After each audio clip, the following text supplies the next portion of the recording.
नमस्कार दोस्तों। आज हम बात करेंगे भारत के संविधान को बनाते समय किन किन सोर्सेज का ध्यान रखा गया और कहाँ कहाँ से वो लिए गए। मेनली इसमें 8 कंट्रीज़ के नाम आते हैं जिनके नाम क्रमशः हैं Britain, United states, Ireland, Canada, Australia, Japan, USSR, south Africa. USSR इसलिए है क्योंकि उस समय यूनाइटेड स्टेट्स का जो विभाजन था यूएसएसआर का, वो नहीं हुआ था। सो शुरू करते हैं। आज के इस वीडियो में ख़ास बात ये रहेगी कि जो भी चीज़ें किसी देश से ली गई हैं उसके बारे में कुछ अदर फैक्ट्स भी हमें जानने को मिलेंगे, जिनसे हमें इनको रिमेंबर करने में, याद रखने में आसानी होगी। बात शुरू करते हैं। जैसा कि हमारे कह सकते हैं आप हायरार्ची में ही हमें एक तरीके से ब्रिटेन का सारा सिस्टम मिला, तो ज़्यादातर और इम्पॉर्टेंट चीज़ें तो वहीं से मिलनी चाहिए। हालांकि और भी बहुत सारी इम्पॉर्टेंट चीज़ें हैं जो हमें अदर कंट्री से मिली। शुरू करते हैं हम ब्रिटेन में। जैसा कि हमें मालूम है कि वहाँ पर एक उच्च सदन और एक निम्न सदन होता है, अपर हाउस, लोअर हाउस। तो जाहिर सी बात है कि वहाँ पे बाई कैमरलिज्म सिस्टम है, यानी द्विसदनात्मक व्यवस्था। तो हमारे इंडिया में भी बाई कैमरलिज्म जो है वो ब्रिटेन से ही आया। क्योंकि हमारे यहाँ बाई कैमरलिज्म को 1935 का जो गवर्नमेंट ऑफ इंडिया एक्ट था उसके माध्यम से भी सेंटर में इसको फिक्सेट किया गया था। हालांकि स्टेट से बाइकैमरलिज्म को हटा दिया गया था, लेकिन उससे पहले भी स्टेट में बाइकैमरलिज्म की व्यवस्था थी।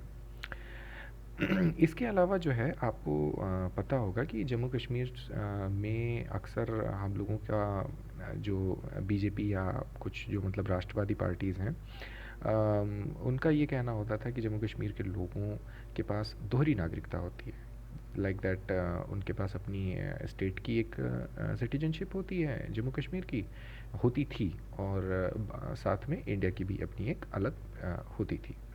सो वो कहीं ना कहीं एक प्रकार से खटकता था। हालांकि उसको कॉन्स्टिट्यूशन में कहीं ना कहीं अपने तरीके से फिट कर लिया गया था कि नहीं नहीं वो डुअल सिटीजनशिप नहीं है, फिर भी वो कहीं ना कहीं एक चोट पहुंचाता था। वो एक क्वेश्चन मार्क बनाए रखा हुआ था, जिसे आर्टिकल 370, ठीक है, 370 के एब्रोगेशन से वो सारी चीज़ें सॉल्व कर ली गई। तो ये सिंगल सिटीजनशिप का जो ये थ्योरी है, ये भी हमें ब्रिटेन से ही मिली। इसकी बात करते हैं हम कुछ पार्लियामेंट्री विशेषाधिकारों की और वीटो पावर्स की। विशेषाधिकार, वीटो पावर कुछ सुनने में एक ही जैसे लगते हैं, बट एक्चुअली में विशेषाधिकार अलग सेंस में है, वीटो पावर मतलब परमाधिकार, वो एक अलग सेंस में है। पार्लियामेंट्री विशेषाधिकार का मतलब ये है कि बहुत सारी चीज़ें, जैसे संसद में किसी सांसद द्वारा गलत भाषा का प्रयोग कर दिया जाता है, या किसी ऐसे टॉपिक का को उठा दिया जाता है जो कि इंटरनेशनल रिलेशंस के लिए सही नहीं है, या फिर उससे हिंसा बढ़ सकती है, law and order, public piece को नुकसान पहुंच सकता है, तो उसे पार्लियामेंट जो है अपने स्तर से, जो उसके प्रिसाइडिंग ऑफिसर्स होते हैं, अपने आदेश से उसको रिकॉर्ड से हटवा सकते हैं। और इसके लिए सुप्रीम कोर्ट में कोई अर्जी नहीं दी जा सकती। अगर उन्होंने किसी गलत भाषा का इस्तेमाल किया तो उनके खिलाफ कार्रवाई नहीं की जा सकती। ये सारी पार्लियामेंट्री डिस्क्रिशनरी पावर्स हैं, वो अपने ही स्तर से उसको सॉल्व करेगी। यही नहीं, उनकी सुनवाई अगर उनके खिलाफ कोई कार्रवाई करनी है तो वो भी प्रिसाइडिंग ऑफिसर के अधीन ही, यानी प्रिसाइडिंग ऑफिसर मतलब लोकसभा का लोकसभा स्पीकर और राज्यसभा के आपके चेयरमैन होते हैं, जो कि भारत के उपराष्ट्रपति ही होते हैं, एक्स ऑफिशियो चेयरमैन। सो पार्लियामेंट्री विशेषाधिकार का मतलब तो समझ में आ गया। वीटो पावर्स का मतलब ये हो गया कि भाई उसको फिर ओवर रूल, या मतलब ओवर क्रॉस नहीं कर सकते आप, वो फिर फाइनल है, जो भी वो लग गया सो लग गया। सो आपको बताइए हमारे राष्ट्रपति को कुछ वीटो पावर्स अवेलेबल हैं। हालांकि वो उतना भी ज़्यादा एक्सट्रीम लेवल पे नहीं है, बट फिर भी still they are veto powers, so called. So हमने देखा कि ये 5 चीज़ें जो है हमें ब्रिटेन से डायरेक्ट मिली हैं। एक बाईकैमरलिज्म, द्विसदनात्मक पार्लियामेंट्री सिस्टम, यानी कि जो लोगों का चुनकर आना, उनके प्रतिनिधित्व का बैठना, डिस्कस करना, ये सारी चीज़ें, बजट वजट वगैरह, ये सारी चीज़ें वहाँ से मिली। सिंगल सिटीजनशिप, हमारे पास डुअल सिटीजनशिप नहीं होगी, जैसा कि अमेरिका में बहुत अलग अलग जो भी प्रांत हैं उनकी अपनी एक स्टेट सिटीजनशिप होती है, और साथ में अमेरिका की एक अलग होती है। विशेषाधिकार हमने देख लिया, पार्लियामेंट्री जो है कि उनके खिलाफ जो है बहुत सारे मामलों में कार्रवाई बाहर नहीं हो सकती है। इवन कई सारी चीज़ों में अगर क्रिमिनल केस नहीं है, सिविल केस है, तो किसी भी सांसद के खिलाफ अगर सत्र चल रहा है तो उसमें भी कुछ प्रावधान होते हैं कि लिमिटेड टाइम तक आप उनको अरेस्ट नहीं कर सकते हो या वेट करना है। क्रिमिनल केस है तो फिर प्रिसाइडिंग ऑफिसर का कुछ चाहिए होता है उसमें परमिशन, ये सारी चीज़ें। तो वो एक अलग केस है जिस पर हम बाद में डिस्कस करेंगे। अब बात आती है यूनाइटेड स्टेट्स की। हमें पता है फंडामेंटल राइट का जब भी नाम आता है तो वो अब्राहम लिंकन से संबंध आ जाता है और यूनाइटेड स्टेट्स से संबंध आ जाता है। तो यूनाइटेड स्टेट्स से फंडामेंटल राइट, इसको आप सबसे पहले ले लीजिए। फंडामेंटल राइट बेसिकली इंडिविजुअल्स के राइट है, व्यक्तिगत अधिकार हैं जो कि व्यक्ति की स्वतंत्रता, चाहे वो किसी भी चीज़ की हो, वो एक एक हद तक वो सुरक्षित करते हैं जो कि उसके मूलभूत विकास के लिए आवश्यक होती है।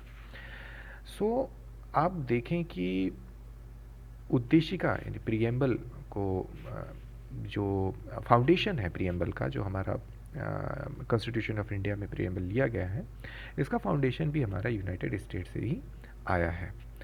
इसके बाद वाइस प्रेसिडेंट की पोस्ट भी हमने अमेरिका से लिया। आपको पता होगा कि ब्रिटेन में तो वाइस प्रेसिडेंट की पोस्ट ही नहीं थी और यूनाइटेड स्टेट्स में प्रेसिडेंट वाइस प्रेसिडेंट दोनों ही पोस्टें थी। अब क्वेश्चन ये उठ सकता है कि वाइस प्रेसिडेंट की पोस्ट तो ली गई, तो फिर प्रेसिडेंट की पोस्ट यूनाइटेड स्टेट्स से न लेकर के किसी अन्य कंट्री से क्यों ली गई, सपोज आयरलैंड से क्यों ली गई? तो इसका रीज़न ये है कि यूनाइटेड स्टेट्स में जो प्रेसिडेंट का जो पद है उसको चुनने की एक अलग प्रक्रिया, एक अलग विधि है, क्योंकि हमें पता है कि वो फेडरेशन ऑफ स्टेट है। तो वहाँ पर प्रांतों के पास सेंटर से कुछ ज़्यादा पावर, या कह सकते हो अच्छी खासी ताकत है। हमारे यहाँ स्टेट्स के पास उतनी पावर नहीं है जितनी सेंटर के पास है। तो इसलिए हमने सिर्फ वाइस प्रेसिडेंट का पोस्ट जो है वहाँ से लिया, बट प्रेसिडेंट का पोस्ट वहाँ से हमने लेना मुनासिब नहीं समझा, बिकॉज हमारे यहाँ का जो इलेक्शन प्रोसीजर है वो थोड़ा डिफरेंट है। अब बात आती है जुडिशियल रिव्यू यानी JR जो मैंने ले रखा है। जुडिशियल रिव्यू यानी न्यायिक पुनरावलोकन। आपको पता ही है कि बहुत सारे भारत में कानून, अभी हाल में एक नेशनल जुडिशियल अपॉइंटमेंट कमेटी बनी थी, उसको भी सुप्रीम कोर्ट ने जुडिशियल रिव्यू करके उसको एब्रोगेट कर दिया, उसको मतलब खारिज कर दिया, सॉरी, उसको नल एंड वॉइड घोषित कर दिया। तो ऐसा पहली बार हुआ था कि कंप्लीट एक बिल को ही उन्होंने खारिज कर दिया है, नल एंड वॉइड घोषित कर दिया है। इससे पहले ये होता था कि टू एन एक्सटेंट, किसी एक सीमा तक वह उस बिल का एक हिस्सा जो है वो नल एंड वॉइड हो जाता था, जो कि फंडामेंटल राइट्स का वायलेशन करता हो या फिर जो बेसिक स्ट्रक्चर जो ऑफ कॉन्स्टिट्यूशन है उसका वायलेशन करता हो। तो ये दोनों चीज़ों को ध्यान में रखते हुए जुडिशियल रिव्यू किया जाता है, उसकी कॉन्स्टिट्यूशनैलिटी देखी जाती है, संवैधानिकता देखी जाती है। वहाँ पर अगर वो खरा नहीं है तो जुडिशियल रिव्यू के आधार पर हम सुप्रीम कोर्ट जो है, माननीय सुप्रीम कोर्ट, किसी भी बिल को, एक्ट को नल एंड वॉइड घोषित कर सकता है। इसके बाद हम देखें, जब बात आती है वाइस प्रेसिडेंट प्रेसिडेंट की, इम्पीचमेंट प्रोसेस वहाँ पे एक चीज़ होती है। तो इम्पीचमेंट प्रोसेस हमने अमेरिका से डायरेक्ट अडॉप्ट किया है। और इम्पीचमेंट जब बात आ गई यानी राष्ट्रपति का हटाना, तो जाहिर सी बात है कि हमने सुप्रीम कोर्ट और हाई कोर्ट के जज के रिमूवल यानी हटाने के बारे में भी हमने वहाँ से प्रावधान लेना मुनासिब समझा। हाँ, ध्यान देने योग्य बात यह कि इम्पीचमेंट का हमने प्रोसेस वहाँ से ज़रूर लिया है, लेकिन हमने प्रेसिडेंट का इलेक्शन वहाँ से प्रोसीजर्स नहीं फॉलो किए हैं। फिर बात आती है अब आयरलैंड की। यहाँ से हमने प्रेसिडेंट का इलेक्शन का जो पूरा मेथोडोलॉजी है वो सारी चीज़ें हमने ले ली हैं।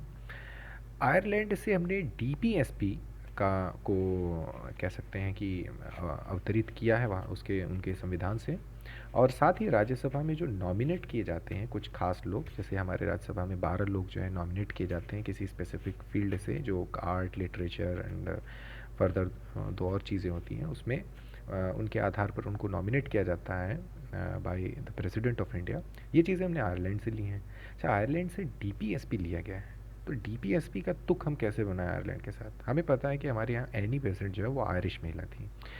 तो एनी बेसेंट ने भारत में हमेशा होम रूल लीग की मांग की थी, उन्होंने कभी स्वाधीनता की मांग नहीं की थी।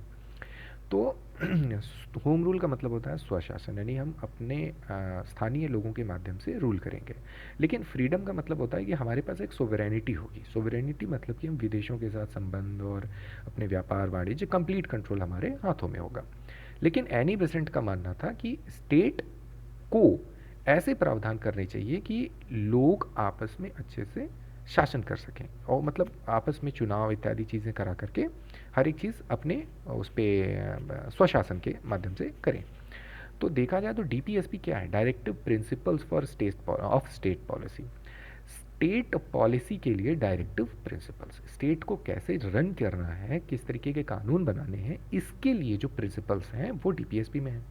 अब ध्यान देने योग्य है कि स्टेट को एक प्रकार से डायरेक्टिव्स हैं, यानी इंडिया के लिए ये डायरेक्टिव्स हैं कि आप ऐसे ऐसे संविधान, ऐसे ऐसे कानून लेकर आओगे जिससे लोगों का विकास भला इत्यादि इत्यादि हो, सोशियो इकोनॉमिक पॉलिटिकल जो जस्टिस है उसको ध्यान में रखा जाए।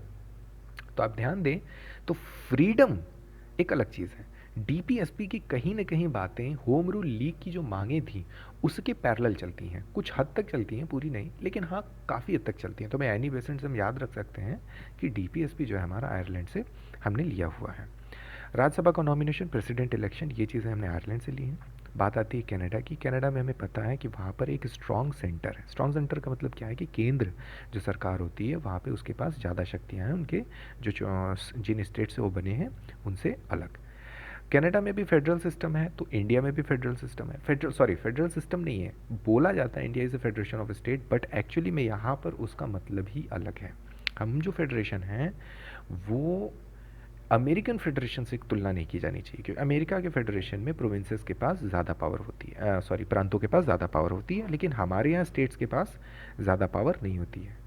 तो जब हमारे यहाँ स्टेट्स के पास ज़्यादा पावर नहीं हुई तो जाहिर सी बात है सेंटर के पास हुई। सेंटर के पास ज़्यादा पावर हुई तो इसका मतलब रेसिडुअरी पावर, यानी वो पावर्स जो ना तो स्टेट्स के पास दी गई हैं और ना ही मतलब सेंटर को दी गई हैं, ऐसी पावर्स जो अवशिष्ट शक्तियाँ हैं वो हमारी जो है ऑटोमेटिकली सेंटर को मिल जाती हैं। सो बेसिकली स्टेट को जितनी पावर दी गई है उसकी अपनी लिमिटेशन है, उसके बाहर का जो भी चीज़ है वो आपका ये सेंटर के पास आ जाता है। हाँ, एक लिस्ट और होती है, कॉन्करेंट लिस्ट होती है, लेकिन इस कॉन्करेंट लिस्ट का प्रावधान हमने ऑस्ट्रेलिया से लिया है, कनाडा से नहीं लिया है।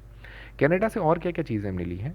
रेसिड्यूरी पावर हो गई, फेडरल सिस्टम हो गया, स्ट्रॉन्ग सेंटर हो गया, गवर्नर को हमने लिया है। ये सारी चीज़ें आप ध्यान दीजिए स्ट्रॉन्ग सेंटर से ही संबंधित है। जिसका सेंटर स्ट्रॉन्ग होगा उसमें सेंटर क्या करता है, स्टेट्स में अपना कहा जाता है कि गवर्नर सेंटर का ही एक एजेंट होता है, क्योंकि केंद्र सरकार के परामर्श पर ही जो है राष्ट्रपति राज्यपाल की नियुक्ति स्टेट्स में करते हैं। सो स्ट्रॉन्ग सेंटर रहेगा तो वो अपना एक एजेंट बैठाएगा स्टेट्स में, तो और वो स्ट्रॉन्ग बनेगा। रेसिड्यूरी पावर्स उसके पास होंगी और वो स्ट्रॉन्ग बनेगा। फेडरल सिस्टम रहेगा तो उसको सबका सपोर्ट भी बना रहेगा। तो फेडरल सिस्टम मतलब कि सभी ये जो राज्य हैं वो आपस में एकजुट रहे हैं। सपोज जैसे हमारे यहाँ सिक्किम बाद में मिलाया गया, अरुणाचल प्रदेश के हिस्से मिलाए गए, और थोड़ा बहुत बांग्लादेश के साथ भी सीमा का घटना बढ़ना लगा रहा।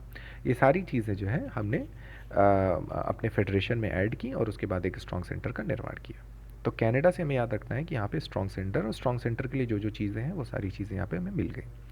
ऑस्ट्रेलिया में आप कभी ऑस्ट्रेलिया की संसद का सीन देखिएगा, वहाँ अक्सर जॉइंट सिटिंग्स होती रहती हैं। तो ये जॉइंट सिटिंग यानी कि ऐसा कई बार होता है कि जब जो अ, अ, कुछ इंपॉर्टेंट बिल्स होते हैं जो कि मान लीजिए लोकसभा में पारित हो गए, राज्यसभा में नहीं हो पाए, या राज्यसभा में हो गए लोकसभा में नहीं हो पाए, तो उनके लिए जो है आपको जॉइंट सिटिंग बिठा दी जाती है। जनरली ऑर्डिनरी बिल के लिए होता है, साधारण विधेयक के लिए। मनी बिल में जानते ही हैं कि लोकसभा के पास एक्सट्रीम पावर्स हैं, और इसके अलावा कॉन्स्टिट्यूशनल अमेंडमेंट बिल के लिए जॉइंट सिटिंग नहीं बिठाई जाती है, क्योंकि कॉन्स्टिट्यूशनल अमेंडमेंट बिल के लिए जॉइंट सिटिंग अगर बिठाएंगे तो उसमें लोकसभा जो है बाजी मार ले जाती है। तो इसके लिए हमारे संविधान में ये प्रावधान था कि हम ऐसी नौबत नहीं लेके आएंगे। राज्यसभा को इसमें इक्वल पावर दी गई है, यानी राज्यसभा अगर डिनाई करती है कॉन्स्टिट्यूशन अमेंडमेंट बिल को तो वो डिनाई हो जाएगा, उसमें जॉइंट सिटिंग नहीं बिठा पाएंगे। जॉइंट सिटिंग बिठाने का पर्पज़ ये होता है कि एक बार दोनों सदन जो है आपस में बैठ करके डिस्कस करेंगे, वोटिंग होगी, वोटिंग में जो बहुमत पा ले जाएगा वो आगे बढ़ जाएगा। हालांकि थोड़ा सा ये टिपिकल चीज़ है, इसमें शोध करने की ज़रूरत होती है। बेसिकली ये इसे हम थोड़ा विस्तार से भी अलग से समझ सकते हैं, बट स्टिल अभी हम केवल जॉइंट सेटिंग के बारे में इतना ही जाने तो बेहतर होगा। लैंग्वेज ऑफ प्रीएम्बल, अब इसके विषय में तो कुछ विशेष नहीं एक्सप्लेन किया जा सकता है। ऑस्ट्रेलिया से तीसरी चीज़ जो चीज़ ली गई है वो है कॉन्करेंट लिस्ट। कॉन्करेंट लिस्ट का मतलब कुछ जैसे अधिकार क्षेत्र हैं जिसमें स्टेट कानून बनाता है, कुछ ऐसे अधिकार क्षेत्र हैं जिसमें सेंटर कानून बनाता है, कुछ ऐसे अधिकार क्षेत्र हैं जिसमें दोनों बना सकते हैं अपनी अपनी सीमाओं तक, लेकिन प्रिवेल करेगा सेंटर का केंद्र का कानून प्रिवेल करेगा अगर उसने बना दिया है। तो ये चीज़ हमने ऑस्ट्रेलिया से ली है। जापान से हमने PEBL यानी प्रोसीजर इस्टेब्लिश्ड बाय लॉ। ये जो चीज़ें मैं बोल रहा हूँ इसको आप कॉपी में लिख सकते हैं, प्रोसीजर इस्टेब्लिश्ड बाय लॉ यानी कानून के अनुसार जो भी चीज़ें निर्धारित की गई हैं। अच्छा, इसको हम क्या करते हैं कि हमारे यहाँ जो कानून कहेगा उसके आधार पे कार्रवाई होगी। अच्छा, इसके अलावा अन्य विकल्प क्या होते हैं? सपोज PEBL लिखा हुआ है तो इसके अलावा भी क्या प्रोसेस होते हैं?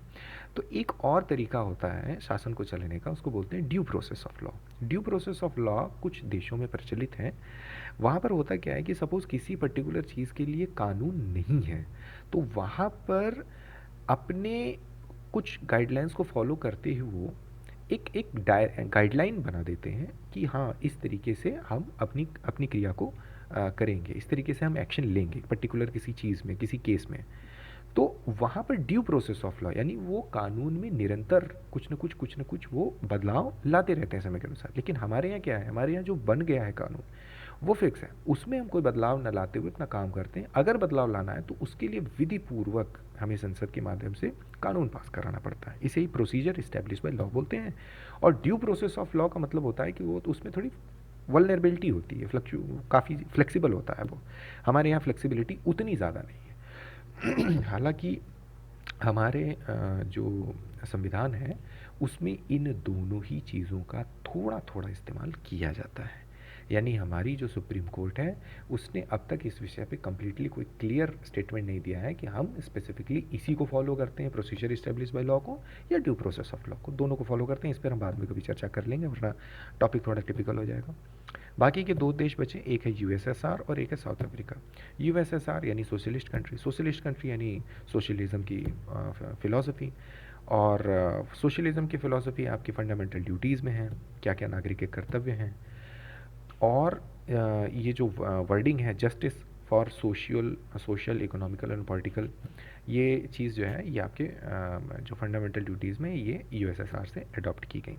साउथ अफ्रीका से हमने कॉन्स्टिट्यूशनल अमेंडमेंट का जो विधि है जो आर्टिकल 368 में दिया हुआ है उसको हमने अडॉप्ट किया है। और साथ ही साथ राज्यसभा में इलेक्शंस, राज्यसभा के इलेक्शंस अलग क्यों हैं? क्योंकि वो इनडायरेक्ट इलेक्शंस होते हैं एकल संक्रमणीय सिंगल ट्रांसफरेबल वोट के माध्यम से। तो अच्छा, ये कॉन्स्टिट्यूशनल अमेंडमेंट क्या है? आर्टिकल 368 के अंतर्गत दिया हुआ है कि किस तरीके से हम संविधान में संशोधन कर सकते हैं। मैंने भी आपको बताया था कि संविधान संशोधन में राज्यसभा और लोकसभा दोनों के पास बराबर पावर होती है। संविधान में संशोधन केवल और केवल केंद्र सरकार कर सकती है, राज्य सरकारें नहीं कर सकती। वीडियो देखने के लिए बहुत बहुत धन्यवाद आप लोगों का। और मैं आप लोगों से निवेदन करता हूँ चैनल को सब्सक्राइब करें, वीडियो को लाइक ज़रूर करें। इससे मुझे आप प्रमोट करेंगे ताकि मैं और भी इस तरीके के वीडियोस आप लोगों के लिए लाता रहूँ। Thank you.